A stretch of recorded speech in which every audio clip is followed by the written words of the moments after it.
क्या आपको भी ये लगता है कि आपके सेविंग अकाउंट पर टैक्स नहीं लगता? तो आप लोग गलत है। सेविंग अकाउंट पर भी टैक्स लगता है। तो कितने पैसे होने पर टैक्स लगता है? क्या सिर्फ ब्याज पर टैक्स लगता है या फिर पूरे बैंक बैलेंस पर टैक्स लगता है? और सबसे खास बात की आप लोग जो है टैक्स देने से बच सकते हो।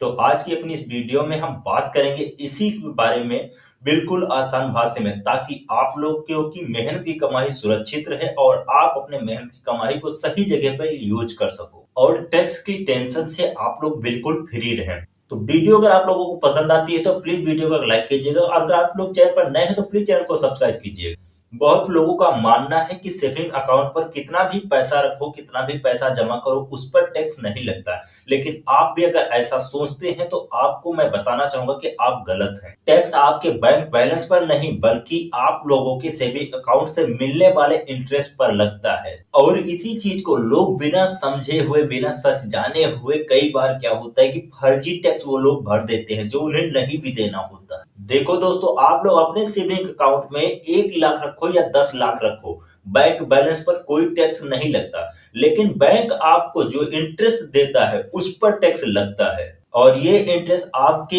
इनकम में जुड़ जाता है और इनकम टैक्स एक्ट के हिसाब से आप लोगों को टैक्स देना पड़ता है और इस पर टैक्स लगता है।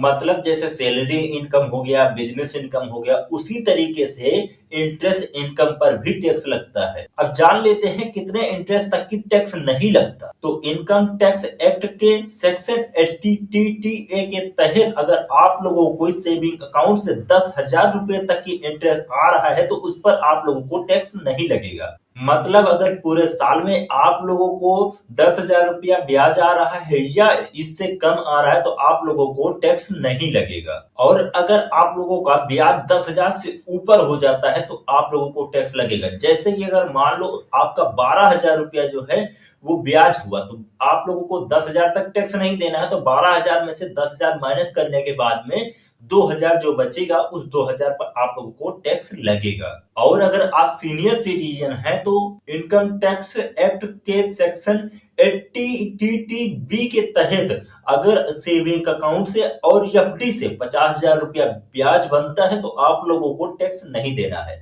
मतलब अगर आप सीनियर सिटीजन हैं और आपको सेविंग अकाउंट से और एफडी से दोनों जगह से मिलाकर के अगर आपका साल भर का ब्याज 50,000 रुपया होता है तो आपका टैक्स फ्री है। अब बहुत लोगों के मन में एक सवाल आता है या आपके भी मन में हो सकता है कि आ रहा हो कि क्या बैंक जो है वो सेविंग अकाउंट पर टीडीएस काटता है? तो जवाब है नहीं। सेविंग अकाउंट पर बैंक जो है वो टीडीएस नहीं काटता है। इसीलिए लोगों को लगता है कि हमारे सेविंग अकाउंट पर टैक्स भी नहीं लगता है, लेकिन ऐसा सोचना गलत है। आपके आईटीआर में इंटरेस्ट को बताना पड़ता है, अदर सोर्स में इसको मेंशन करना पड़ता है। तो अब मैं आप लोगों को कुछ छोटी छोटी टिप्स बताता हूं जिसे फॉलो करके आप लोग अपना टैक्स बचा सकते हैं। तो आप लोग कभी भी बैंक बैलेंस को अननेसेसरी ना बढ़ाएं। अगर ज्यादा पैसा पड़ा है तो उसे आप लोग एफडी में या कहीं शॉर्ट टर्म में डिपॉजिट करें और ध्यान में रखते हुए सभी बैंकों के इंटरेस्ट को जोड़ें और देखें कि कहीं आपकी लिमिट क्रॉस तो नहीं हो रही है।